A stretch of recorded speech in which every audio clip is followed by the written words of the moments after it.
Hi friends, welcome to PG's Kitchen. இன்னைக்கு ஒரு ஈஸியான பிரேக்ஃபாஸ்ட் ரெசிபி தான் பார்க்க போகிறோம். பிரெட் ஆம்லேட் எப்படி ஈஸியாக செய்கிறதுன்றதை பார்க்கலாம். இந்த பிரெட் ஆம்லேட்டில் ஆனியன் டொமேட்டோ எதுவும் சேர்க்காம நான் சிம்பிளாக செஞ்சுருக்கேன். குழந்தைங்களுக்கு இந்த ஆனியன்லாம் போட்டால் பிடிக்காது, அதனால் ஈஸியாக எப்படி செய்கிறதுன்றதை பார்க்கலாம். ஃபர்ஸ்ட் அதுக்கு தேவையான இன்க்ரீடியன்ட்ஸ் என்னென்னு பார்த்துடலாம். இந்த மாதிரி சிம்பிளாக பிரெட் ஆம்லேட் செஞ்சு பாருங்கள். பிரெட் இருந்தால் ஒரு இடம் இந்த மாதிரி ட்ரை பண்ணி பாருங்கள். வாங்க வீடியோக்குள்ளே போகலாம். ஒரு பவுலில் 3 முட்டையை உடச்சி சேர்த்துக்கலாம். கொஞ்சமாக உப்பு சேர்த்துக்கலாம். ஒரு ஸ்பூன் சில்லி ஃப்ளேக்ஸ் சேர்த்துக்கலாம். ஒரு ஸ்பூன் ஒரேகனோ சீசனிங் சேர்த்துக்கலாம். சீசனிங் இல்லைன்னா ஒரு ஸ்பூன் பெப்பர் பவுடர் சேர்த்துக்கோங்க. சேர்த்துட்டு நல்லா பீட் பண்ணி எடுத்துக்கலாம். நெக்ஸ்ட் பிரெட்டை டோஸ்ட் பண்ணி எடுத்துக்கலாம். பட்டர் லைட்டாக அப்ளை பண்ணிவிட்டு 2 பக்கம் பிரெட்டை நல்லா ஒரு 2 நிமிஷம் டோஸ்ட் பண்ணி எடுத்துக்கோங்க.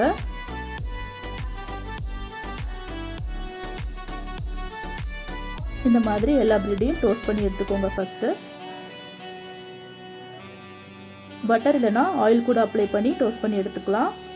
நெக்ஸ்ட் பீட் பண்ணி வச்சுருக்க முட்டையை சேர்த்துடலாம்.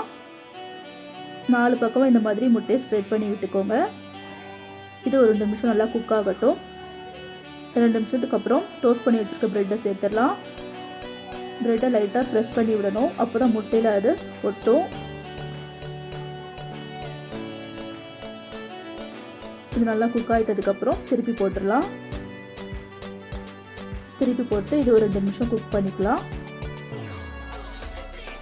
2 நிமிஷம் டோஸ்ட் பண்ணாலே போதும், இல்லை ரொம்ப கருகிரும்.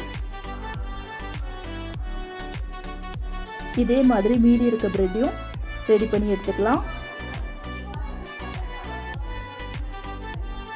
இந்த மாதிரி செய்கிறதுனால குழந்தைங்களும் விரும்பி சாப்பிடுவாங்க.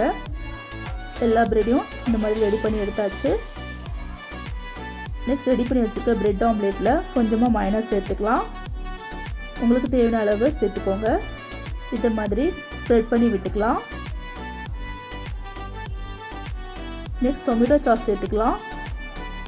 டொமேட்டோ சாஸ் சேர்த்துட்டு இதே மாதிரி ஸ்ப்ரெட் பண்ணி விட்டுக்கலாம். டொமேட்டோ சாஸ் சேர்த்துட்டு அது மேலே ரெடி பண்ணி வச்சுருக்க இன்னொரு பிரெட் ஆம்லேட்டை மேலே வச்சிடலாம்.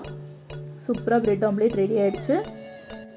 ஆனியன் சாப்பிட பிடிக்காத குழந்தைங்களுக்கு இந்த மாதிரி பிரெட் ஆம்லேட் செஞ்சு கொடுங்க. குழந்தைங்களும் விரும்பி சாப்பிடுவாங்க. குழந்தைங்களுக்கு கொடுக்கும்போது இந்த மாதிரி 4 பக்கம் கட் பண்ணி கொடுத்தீங்கன்னா பார்க்கறதுக்கு டிஃப்ரெண்ட்டாகவும் இருக்கும். இந்த மாதிரி கட் பண்ணி குழந்தைங்களுக்கு கொடுங்க. சூப்பராக பிரெட் ஆம்லேட் ரெடி ஆகிடுச்சு. நீங்களும் என் ஸ்டைலில் உடனே செஞ்சு பாருங்கள். இந்த வீடியோ பிடிச்சிருந்தா என் சேனல் லைக் பண்ணுங்கள், ஷேர் பண்ணுங்கள், கமெண்ட் பண்ணுங்கள். மறக்காமல் பிஜிஎஸ் கிச்சனுக்கு சப்போர்ட் பண்ணுங்கள். தேங்க்ஸ் ஃபார் வாட்சிங்.